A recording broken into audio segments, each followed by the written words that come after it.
وبركاته. الحمد لله رب العالمين والصلاة والسلام على رسوله الكريم أما بعد. أعوذ بالله من الشيطان الرجيم. بسم الله الرحمن الرحيم.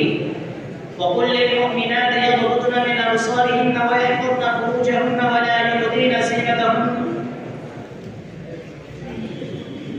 جناب صدر، حکم صاحبان اور جلوہ پر بیٹھے ہوئے علماء کرام اور میرے دینی میٹھے بھائیوں، آج کی سالانہ تقریری نامی مسابقہ میں مجھے جس موضوع کا مکلف بنایا گیا ہے وہ ہے مخلوق تعلیم اور معاشرے پر اس کے بنیادات. معزز سامعین، اسلام انسانی زندگی کا ایک جامع اور کامل دستور حیات ہے. وہ تعلیم و تہذیب کے پس منظر میں دیکھتا ہے. اس اعتبار سے مرد و عورت دونوں کے مقام مرتبہ ایک دوسرے سے الگ اور جدا ہے. بس مخلوق تعلیم کو انہی دونوں جنسوں کے درمیان پرکھنا ہے. مخلوق تعلیم کے دو پہلو ہیں، ایک مشترکہ نصاب تعلیم، دوسرا مشترکہ درسگاہ. بسا اوقات کچھ لوگ ان دونوں پہلوؤں کو آپس میں مڑ کر دیتے ہیں اور تعلیم نسواں کے ساتھ اس کو جوڑ کر اس کے مضر اثرات و نتائج پر پردہ ڈالنے کی کوشش کرتے ہیں. حالانکہ مخلوق تعلیم ایک جداگانہ شے ہے اور تعلیم نسواں ایک جداگانہ شے ہے. ان دونوں کو آپس میں خلط ملط وہی بے دین و بے اہمیت کی زدہ لوگ کرتے ہیں جن کی منشا ہی مخلوق تعلیم کو فروغ دے کر اپنی شوہر خواہش کو تکمیل دینا اور پورے سماج و معاشرے کو پھانسی کا اڈا بنانا ہے. میرے بھائیوں، مخلوق تعلیم کی تاریخ زیادہ پرانی نہیں بلکہ 18ویں صدی کے اواخر میں انگلستان اور روس نے قائم کیا. پھر انہی دونوں ملکوں کی اندھی تقلید میں دیکھتے ہی دیکھتے یہ مہلک وبائی مرض پورے معاشرے میں ایک ناصر بن گیا ہے. سامعین اکرام، کسی شاعر نے کیا خوبی کہا ہے، جس علم کی تاثیر سے جنم ہوتی ہے نازل اسے کہتے ہیں ارباب نظر موت.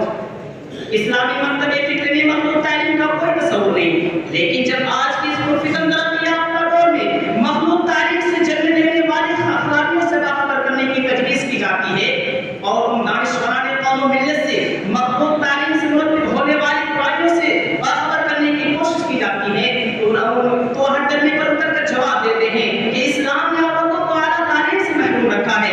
حالانکہ شریعت اسلامیہ نے عورتوں کو اسلامی حجاب کی پاسداری کے ساتھ نہ صرف مخلوق تعلیم کی اجازت دیتی ہے بلکہ طلب العلم فریضۃ علی کل مسلم کے ذریعے مردوں کی طرح عورتوں پر بھی حصول علم کو فرض قرار دیتی ہے. پیغمبر اسلام جناب محمد رسول اللہ صلی اللہ علیہ وسلم پر جو سب سے پہلی وحی اقرأ بسم ربک الذی خلق جس میں تعلیم و تعلم کی بات کی گئی ہے، یہی نہیں بلکہ آپ صلی اللہ علیہ وسلم نے تعلیم و تربیت کے لیے عورتوں کے لیے ہفتے میں ایک دن مقرر کر رکھا تھا. اس دن صرف اور صرف بنت حوا ہی کی حاضری ہوتی تھی.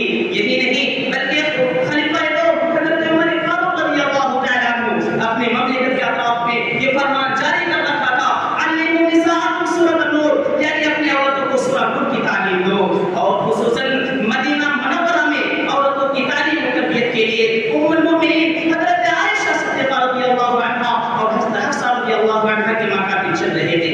میرے بھائیوں اور دوستوں، جناب محمد رسول اللہ صلی اللہ علیہ وسلم آج سے ساڑھے 14 سال پہلے ہی مخلوق تعلیم سے جنم لینے والے برائیوں کو محسوس کر لیا تھا. اس لیے دونوں صنفوں کے نظام تعلیم کو الگ طور پر مرتب کر دیا تھا. اس لیے میرے بھائیوں اور دوستوں، آج مخلوق تعلیم کے برے اثرات کا مشاہدہ کرنا ہو تو موجودہ معاشرے کا جائزہ لیں گے تو آنکھیں دھلی کی کھلی رہ جائیں.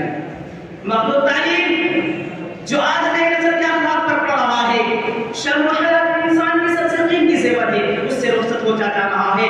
اور لڑکوں اور لڑکیوں کا مل کر ایک ساتھ بیٹھنا بے حجابانہ میل جھول اور شہوانی جذبات کو بھڑکا کر حجابی کے پھر مبتلا کر دیتا ہے.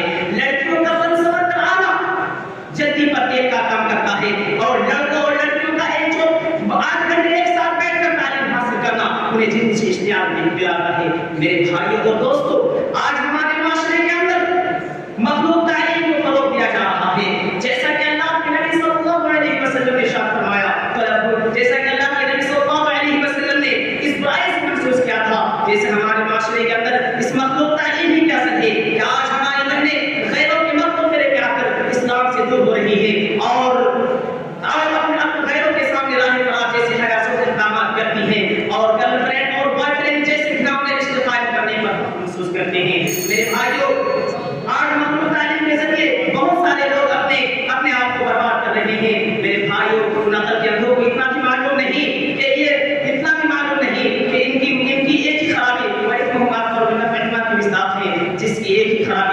کہ وہ اپنا عورتوں کی عصمت کیا پاتا ہے. ایک عفت و عصمت کی بات ہماری ہے میرے بھائیوں اور دوستوں. آخر میں اللہ رب العالمین سے دعا ہے کہ اللہ رب العالمین ہمیں اسلام کی غیرت و اہمیت کو ہمارے اندر پیدا کرے اور ہمیں ایک صالح معاشرے کی تشکیل کی توفیق دے. آمین. تقبل